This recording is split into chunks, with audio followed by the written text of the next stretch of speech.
Dolphins versus Eagles, Week 7, Sunday Night Football, a huge game in Philadelphia. We've heard all the noise about the Dolphins not being able to beat good teams, and now we have the chance to do so on prime time. But either way, getting into this preview, starting out with the injury reports. Jalen Ramsey is listed as out for this game. I've never been more excited to see a player ruled out for a football game. Of course, we knew he wasn't going to be playing this week. Probably won't be on the field next week either versus the Patriots back at home. But it's just great to see him practicing. He was limited the whole week, of course, coming off of that meniscus injury. But it's just great seeing his name out there. On the questionable list, we got Xavier Howard, Alec Ingold, Nick Needham, and Connor Williams. Nick Needham has been downgraded to out, I'm pretty sure. So his season debut is going to have to wait another week. Maybe he'll be back next week versus New England. We'll see. Xavier Howard said he's expected to play, so I expect him to see him on the field. Alec Ingold's going to play. He's not missing this game. And then Connor Williams didn't practice on Wednesday, was limited on Thursday, Friday. We'll see his status. I'm assuming it's kind of like a game-time decision, so I really hope he plays, especially against that Eagles defensive line. I'm going to talk about that more in a bit, but it would be a very big loss to miss Connor Williams in this one, especially for his blocking. Don't want to see Liam Eichenberg out there. We'll see how that one goes, though. And for the Eagles, Reed Blankenship, the safety, and Bradley Roby, the cornerback, both out. Not a big injury list for Philadelphia. They had Devontae Smith, Lane Johnson, Jalen Carter, Dallas Goedert. A ton of their starters actually up in the air their status was because they were limited in DNPs earlier this week at practice. But all of them will be playing Sunday night. Of course, never wishing an injury on a player, but if they were going to, decide to rest the game and, miss one, I wouldn't have minded it to be this one because, of course, we have our guys out, so it would make sense to have their guys out as well. But either way, getting into the matchups for this game, A.J. Brown and Devontae Smith versus Xavier Howard and Kader Kohou. Now, I might be completely off with those matchups. I know Kader Kohou's most likely going to be put on A.J. Brown to open up the game. They put him on Stephon Diggs. We know that didn't go too well. I think over 200 receiving yards and 3 touchdowns for Stephon Diggs, if I remember correctly, from week 4. Wasn't a great game for Kader Kohou. Actually might have been the worst of his career. I'm really hoping that we see improvement from him. He did bounce back really well in that Giants game. And also that Panthers game, he played well. But will Xavier Howard really be put on Devontae Smith? I really don't think so. We have Eli Apple, who's probably a faster corner than Xavier Howard, but is he going to even keep up with Devontae Smith? Perry Nickerson's a fast corner. Like I said, Nick Needham's out.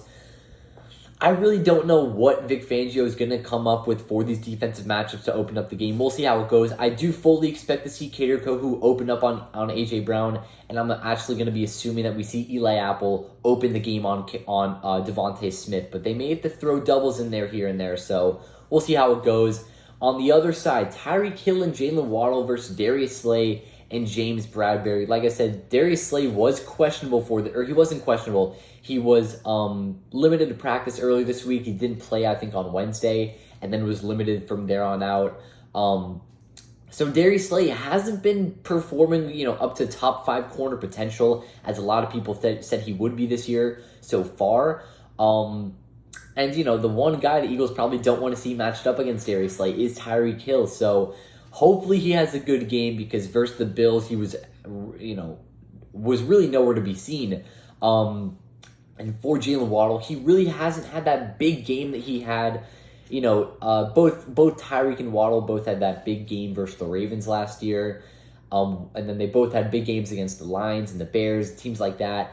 I don't think they're going to have both big games versus this Eagles team, but if anyone's going to have a big game, it might be Jalen Waddle. All the attention is going to be brought to Tyreek Hill. That should leave Waddle open on a lot of plays, so we'll see how that one goes. The last matchup I have is this Philadelphia Eagles defensive line versus the Miami Dolphins offensive line. I'm going to talk more about the O-line in a bit, but like I said before, with Connor Williams being questionable for this game with that groin injury that's kept him out for multiple games this season, I'm pretty worried because the one team I don't want to have a backup center for is this Eagles game, and we know how that D-line's been playing with Jordan Davis, Fletcher Cox, Jalen Carter.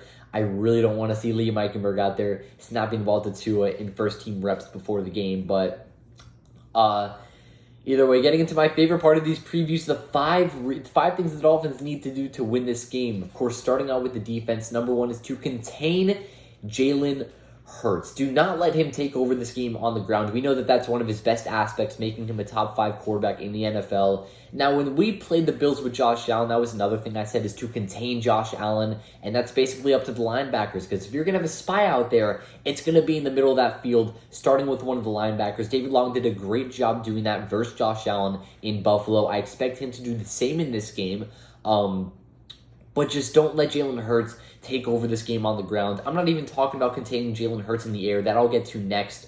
But I really don't want to see, we know how the Dolphins played last year versus mobile quarterbacks. Justin Fields ran for like the NFL record of quarterback rushing versus us last year in week 7 or 8 or something like that.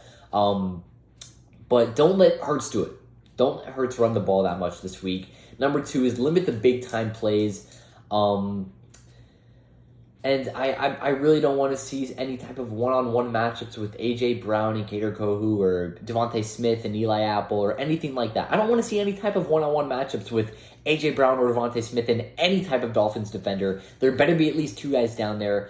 But if there is for any reason, do not let them connect on these big-time plays. I don't want to see the Eagles getting the ball downfield vertically comfortably.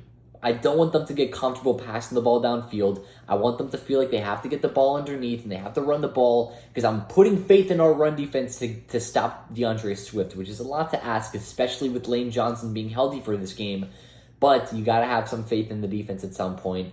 So limit the big-time plays. Don't let them, get the ball comfortably downfield, play after play. Number 3, getting into the offense, get the ball to your playmakers, please. Like I said before, Tyreek Hill is really nowhere to be seen in that Bills game. That was the last time we played an actual good team. And we're going to need him to step up. We need Jalen Waddle to have that big game.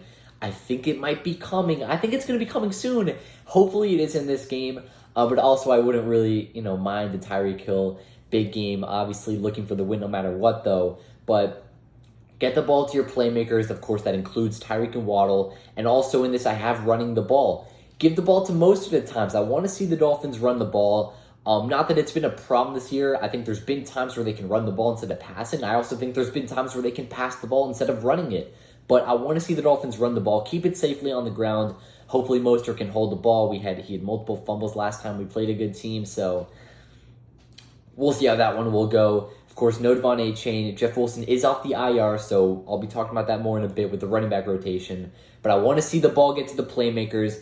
Of course, the ball is if the ball's into his hands, that's one of your playmakers right there. Let's just make sure that they find creative ways to get the ball to Tyreek Hill and Jalen Waddle. But moving on, number 4, I've got Elite Tua. If the Miami Dolphins can get Elite Tua Tagovailoa for this game on Sunday night in Philadelphia, there's no reason they should lose this game unless the defense just full-on collapses tomorrow. But this does include time in the pocket, so this is kind of a multi-thing here. If the Dolphins can get Elite Tua, and on top of that, Tua gets his time, the Dolphins should win this game. So that's kind of, a little shot at the offensive line. Connor Williams is going to be a very big impact if he doesn't play in this game. Because Liam Eichenberg, we know the blocking, we know the snapping. It's a full-on issue with him. So I want to see Elite Tua. Of course, last week versus the Panthers, he played very well, at least starting in the second quarter. Versus the Giants, he had an okay game, 2 interceptions, but they ended up winning the game by 20 points with 500-plus yards anyways. We'll see the type of Tua we get tomorrow night, though, in the recap. Number 5, last but not least, no stupid mistakes. Please play a clean game. I know things are going to go wrong here and there, but, talking about flags, talking about time management, taunting calls, stuff like that. It's all the small things that really matter in this game. So no stupid mistakes, play a clean game. Now talking about this game really quickly, one thing I want to mention is that running back rotation. Raheem Mostert, of course, is going to be that starting running back. We saw him play last week versus the Panthers. He was electric with hurdles left and right, scoring I think it was 3 touchdowns last week in total for the Raheem the Dream. Jeff Wilson is activated off the injury reserve. He will make his season debut tomorrow, which I'm very much looking forward to. Of course, no Devon A-Chain. This is his second game being out. And then the Patriots game will be third. Chiefs game will be 4th. He'll be back for that Raiders game week 11 after the bye week. And Chris Brooks is also on the IR, I'm pretty sure, so he's out for the next 4 games. So that really cuts the running back rotation pretty short. It'll be Raheem Mostert, number 1, and then Jeff Wilson and Salvon Ahmed, 2 and 3. We'll see the type of snap counts they put on Jeff Wilson, if any. I'm pretty sure he was fully healthy to go last week, but they really kept him out because of, they were comfortable with Ahmed and Brooks and Mostert, all those guys. But I do expect to see Jeff Wilson be put on, straight away midseason form. And with the defense really quickly, I know I talked about it before, this defense really needs to play well if we want to win this game. We can put faith in the offense. We've seen the offense do their job this season, here and there. Every single drive, they basically get it done. And when they need to show up, they do it. They were there in the Chargers game. In the Patriots game, they, for the most part, they showed up. And then in the Panthers game, they were down 14-0. They said, let's turn it up going into that second quarter. They put up 21 going into halftime. So, we can trust the offense. It's up to the defense. That secondary is going to get a big-time test, of course, with guys like A.J. Brown, Devontae Smith. We'll see what Xavier Howard can do. We'll see what Eli Apple can do. We'll see what Kader Kohu can do. These linebackers are going to have a very big test as well. Of course, like I said, with the first point, contain Jalen Hurts. Don't let him run out of that pocket. Or you can let him run out of the pocket. Just don't let him get past the line of scrimmage. And at the same time, also keep an eye out for DeAndre Swift out of the backfield, whether he's running the ball up the middle or outside or catching the ball on a flat route. But with the pass rush, that's another thing I want to talk about. I think Jalen Phillips is going to be on a snap count as he's working his way back from that oblique injury. Now, Bradley Chubb needs to step up in this game. Also, Andrew Van Ginkel, we'll see, he's showed up to the test every time he's on the field for Jalen Phillips because he's been injured here and there. But Bradley Chubb needs to have a big game. He does. If he's going to have a big game this year, I really, really, really hope this is the one it's for. And then, of course, AVG, Jalen Phillips, we'll see what they can do. Wilkins and Steeler, we need to show up in the run game. The Eagles have one of the best offensive line in the league. And even though DeAndre Swift is in the top 10 running back, he can still run the ball really well because he's behind that offensive line. That's what we saw Miles Sanders do last year with that Eagles team, which is why he was able to go out in free agency and get a ton of money from Carolina. And the last thing I want to talk about before the prediction is that, all the noise the Miami Dolphins are getting is that they can't win the games against good teams. Now, of course, the Dolphins, we beat the Chargers, we beat the Patriots, the Broncos, and lost to the Bills, of course, that one team that one contender that we played, and then beat the Giants and Panthers the last 2 weeks. But then you take a look at the Eagles' schedule, and they beat, starting from week 1 and on, the Patriots, the Vikings on Thursday night, the Bucks on Monday night, the Commanders in overtime, barely beat them, the Rams, and then just last week they lost to the New York Jets with Zach Wilson at quarterback, right? So, everyone's talking about the Dolphins and Tua and how they can't beat good teams. But you see that they beat the Chargers, they beat the Giants, which is the team that was just in the playoffs last year. The Eagles haven't beat anyone at all. The Patriots are 1-5. The Vikings are like 2-3, or 2-4, 3-3, whatever they are. The Bucks have been playing good this year, but that was early in the year. It was on Monday Night Football, whatever. Washington, they barely beat in overtime. And it's the Commanders we're talking about. They got blown out by the Bears on Thursday night. The Rams are, the Rams. I don't think Cooper Kupp was back for that game. He might have been, but I think it was his first game back. And then the Jets. The New York Jets they lost to. So, that defense is really good, but I don't really think they're stopping Tyreek Hill and Jalen Waddle and Tua Tagovailoa. So, my prediction for this game, it's 35-32 Dolphins. I think that they go into Philadelphia, one of the most hostile places in the NFL, on Sunday Night Football, the biggest game of the week, and I think that they show the world the type of team that they really are, which is a contender in the National Football League. I think they go out and prove their point, and they do it well. They get the win. I don't think it's going to be blowout for any team. I think it'll come down to the final quarter. But yeah, man, 35-32. I do think that the Eagles' offense ends up getting in the end zone multiple times. It's going to be a wild game. I don't think we can trust the defense to get all those stops. But the offense should show up. Maybe it's more than 35 points this Dolphins team puts up. I really hope it is. But of course, at the end of the day, just needs to be more than this Eagles team. But either way, that'll wrap up. Hope you guys enjoyed. Have a great day. Peace.